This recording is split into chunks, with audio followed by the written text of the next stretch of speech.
नेहा और प्रिया दो बहनें थीं। उनके माँ बाप दोनों एक फैक्ट्री में काम करते थे। एक बार फैक्ट्री में आग लग जाती है और उन दोनों की दम घुटने की वजह से मृत्यु हो जाती है। नेहा सबसे बड़ी थी और प्रिया सबसे छोटी थी। प्रिया रोते हुए कहती है कि अब हम क्या करेंगे, तो उसकी बड़ी बहन रोते हुए कहती है कि मैं हूँ, तुझे कभी माँ बाप की कमी महसूस नहीं होने दूंगी। नेहा उस समय 17 साल की और प्रिया 13 साल की थी। नेहा ने सोचा कि वह प्रिया को पढ़ा लिखा कर कुछ बनाए और उसके लिए उसने अपनी पढ़ाई तक छोड़ दी।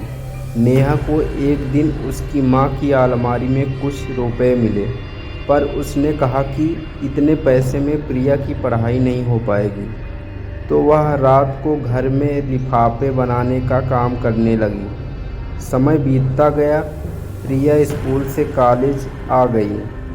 कुछ दिन बीते, फिर एक दिन प्रिया जतिन नाम के एक लड़के के साथ उसके दीदी के पास आई और बोली, दीदी इससे बड़ा तो हमारा बेडरूम है। फिर प्रिया बोलती है कि जतिन, मैं शादी के बाद तुम्हारे साथ ही तो रहूँगी। ये सुनकर नेहा देखती रह जाती है। फिर प्रिया कहती है, मैं तुम्हारे साथ हमेशा रहूँगी। जतिन कहता है, हाँ दीदी, अगले महीने हम शादी कर रहे हैं। नेहा ये सब सुनकर रोने लग जाती है और वह अपने दोस्त कार्तिक के पास जाती है। वो उसका अच्छा दोस्त होता है जिसे वह सब बात बताती है। नेहा ने ये बात कार्तिक को बताई।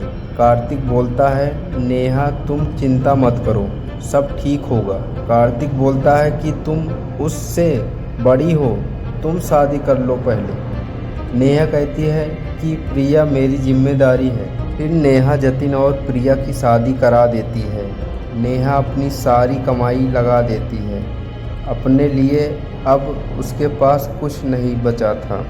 शादी के बाद प्रिया का व्यवहार बदलने लगा और उसे पैसे का घमंड होने लगा। जतिन बहुत अमीर था। फिर एक दिन कार्तिक और नेहा मिले और कार्तिक ने नेहा को कहा, नेहा अब प्रिया ससुराल चली गई है, अब तुम्हारा कर्तव्य भी पूरा हो गया। क्या अब तुम मुझसे शादी करोगी? नेहा ने कहा, हाँ, दोनों शादी कर लेते हैं। कार्तिक बहुत गरीब था। वह एक प्राइवेट ऑफिस में काम करता था। कार्तिक के मम्मी पापा बहुत बूढ़े हो चुके थे। नेहा घर के काम के साथ साथ वह कार्तिक के मम्मी पापा का भी ध्यान रखती थी। एक दिन प्रिया अपनी दीदी के पास आई और कहा कि अरे दीदी, कितनी सस्ती साड़ी पहनी हो, इससे अच्छी तो मेरी काम वाली पहनती है। तो फिर नेहा कहती है, कोई बात नहीं प्रिया, इंसान की पहचान दिल से होती है, कपड़ों से नहीं।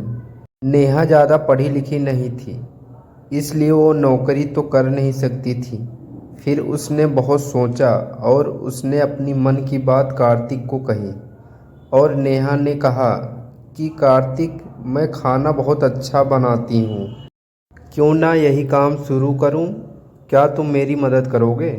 तो कार्तिक कहता है, ज़रूर करूँगा नेहा, तुम मेरी पत्नी हो, मैं तुम्हारा हमेशा साथ दूँगा।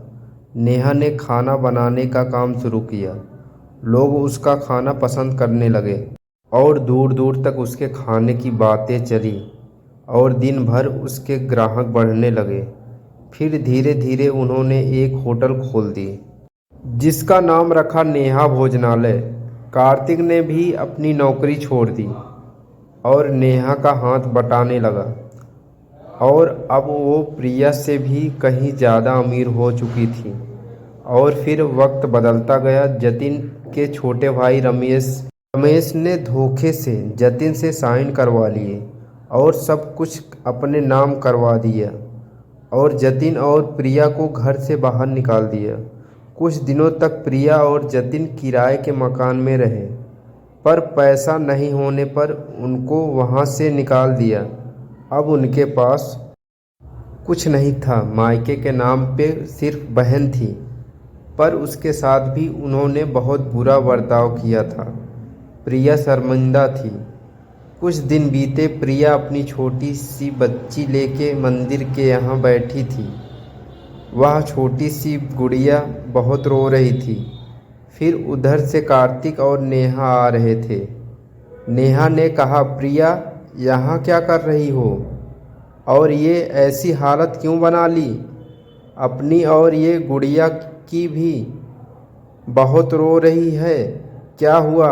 ये सुनकर प्रिया कहती है कि जतिन के छोटे भाई ने धोखे से प्रॉपर्टी अपने कब्जे में ले ली है और हमें घर से बाहर निकाल दिया।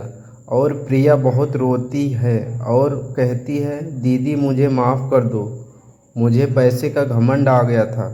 मैं ये भूल गई थी कि आप मेरे लिए अपनी पढ़ाई तक छोड़ दी।